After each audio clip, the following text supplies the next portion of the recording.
Iya, dari mana ini Bu? Dari Toraja, Pak. Iya. Sejak kapan di Makassar ini? Sudah hampir 2 bulan. Hah, 2 Datang bulan? berobat. Oh iya. Semoga Tuhan memberkati sembuh. Ya. Oh jadi dengar pelayanan Pastor Andi Iya, ya? selalu ikut live-nya, Pak. Oh ya. Kapan dengar? Kemarin atau? Sudah lama ikut live-nya di Facebook. Oh ya. Iya. Oh, tapi pelayanan di Makassar kapan dengarnya? Kemarin ikut. Oh ikut ya? Oh ikut sempat Iya, ibadah di sempat, Pak. gedung YIS Iya, Makassar ya? Iya. Oh ya puji Tuhan ya. Iya.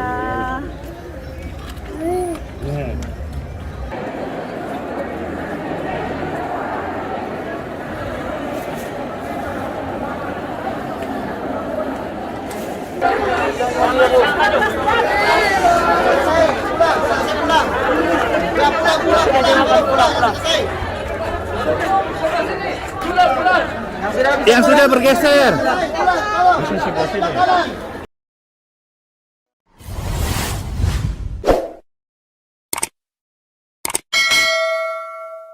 Saudara dikasih Tuhan, saya melihat dalam Alkitab paling tidak ada 2 konteks yang menunjukkan semakin dihambat semakin merambat.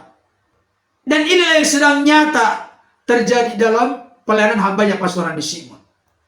Di dalam konteks perjanjian lama, ketika bangsa Israel berada di perbudakan di Mesir oleh Fir'aun dan kroni-kroninya.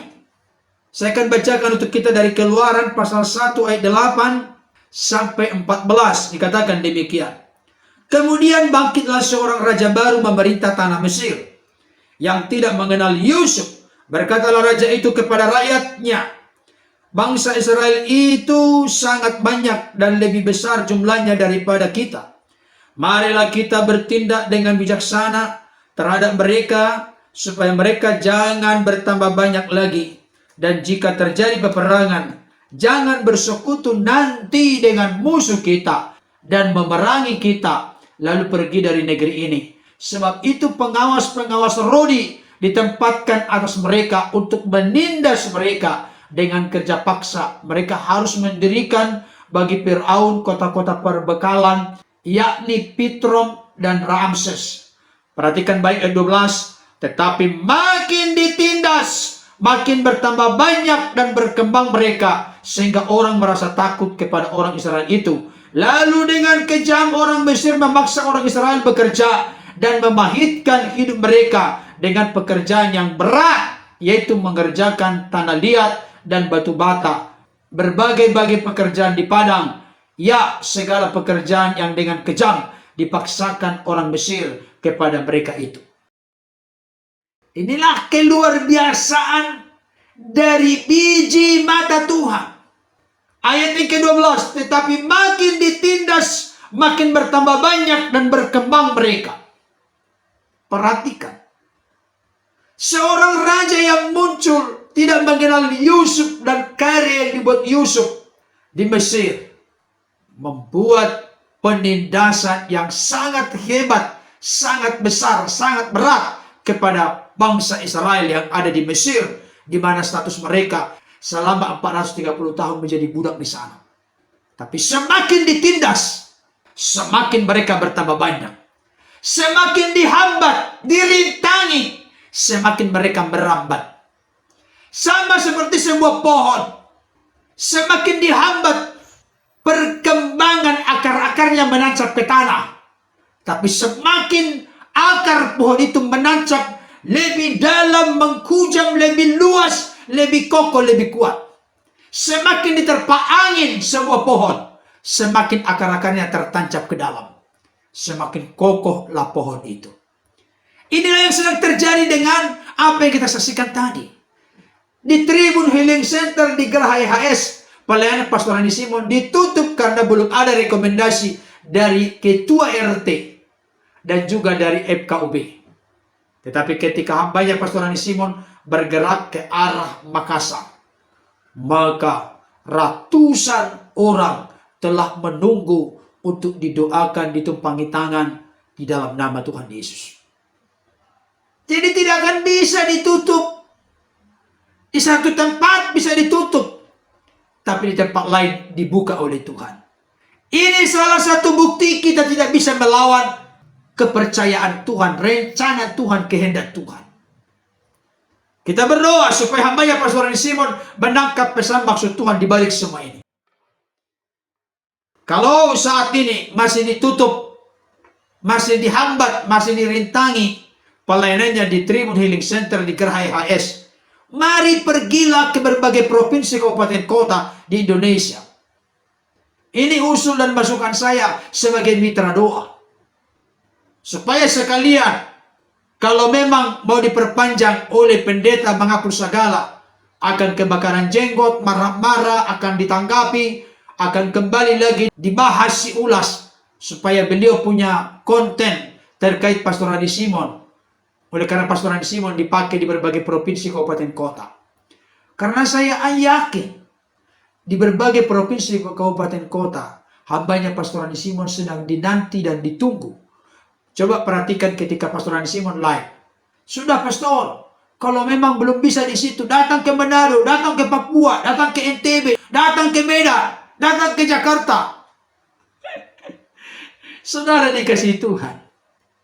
Itulah kalau seorang hamba Tuhan tulus, rendah hati, nggak neko-neko melayani. Akan dipakai Tuhan secara ajaib dan luar biasa. Yang kedua, kita melihat dalam perjanjian baru. Saya tidak mungkin membacakannya keseluruhan, tapi konteks ceritanya. Kita tahu gereja mula-mula menjadi prototipe dari gereja sepanjang sejarah segala abad. Keteladanannya, pertumbuhan dalam pengajaran, penginjilannya. Gereja mula-mula adalah gereja yang bertumbuh di dalam dan bergerak keluar. Tapi coba perhatikan, termasuk salah satu tokoh yang sangat populer, yang membuat penganiayaan, penderitaan, sampai dimasukkan ke penjara. Di dalam konteks gereja mula-mula adalah seorang pemuda bernama Saulus yang akhirnya berubah namanya menjadi Paulus. Bahkan Stefanus ketika dilempari dengan batu, maka orang-orang yang melempar Stefanus dengan batu menaruh pakaiannya di kaki seorang muda bernama Saulus.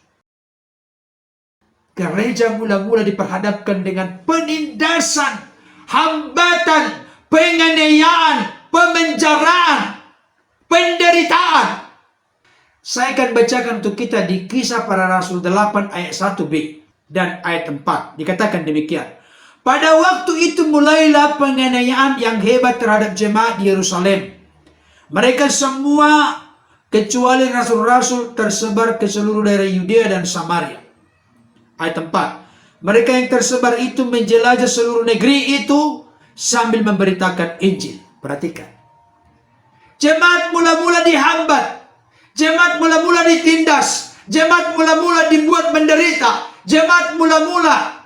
Oleh karena begitu beratnya penganiayaan yang mereka hadapi, akhirnya mereka tersebar ke seluruh daerah Yudea dan Samaria. Di tengah-tengah mereka tersebar itu, mereka memberitakan Injil, kabar baik, memberitakan kabar keselamatan. Artinya, semakin mereka dihambat, semakin membuat mereka makin gigih untuk menyebarkan berita tentang Kristus. Itulah keajaiban dari karya Roh Kudus. Manusia berupaya untuk menghambat, merintangi, menganiaya, membuat menderita. Tetapi hal itu tidak menjadi alasan, hambatan bagi gereja mula-mula, jemaat mula-mula untuk makin efektif, efisien, optimal, maksimal berkarya bagi Tuhan dan pekerjaannya. Itulah yang sedang terjadi dengan pelayanan hambanya Pastor Rani Simon. Sebenarnya, kalau kita melihat dari update terbaru yang sering diunggah oleh Bapak Rimland Channel dan juga Samuel 1977 Channel, hampir tiap hari ada orang yang datang untuk mengambil healing water, bahkan sebenarnya menanti untuk didoakan. Tapi karena Pastor Rani Simon belajar untuk taat kepada pemerintah, beliau sering berkata 2P, antara perasaan dengan peraturan. Tapi beliau tetap mengambil kesimpulan mengikuti peraturan. Karena ketaatan kepada pemerintah sama dengan ketaatan kepada Allah, karena pemerintah adalah wakil Allah. Roma 13. Saudara dikasih Tuhan. Tapi ternyata ketika beliau bergerak ke sebuah tempat lain yang di sana tidak ada pelarangan, maka banyak orang berjubel datang. Semakin dihambat, semakin dirintangi, semakin dihalangi, semakin merambat, semakin maju, semakin berkembang. Kiranya ulasan ini menjadi berkat bagi kita. Tuhan Yesus memberkati. Amin.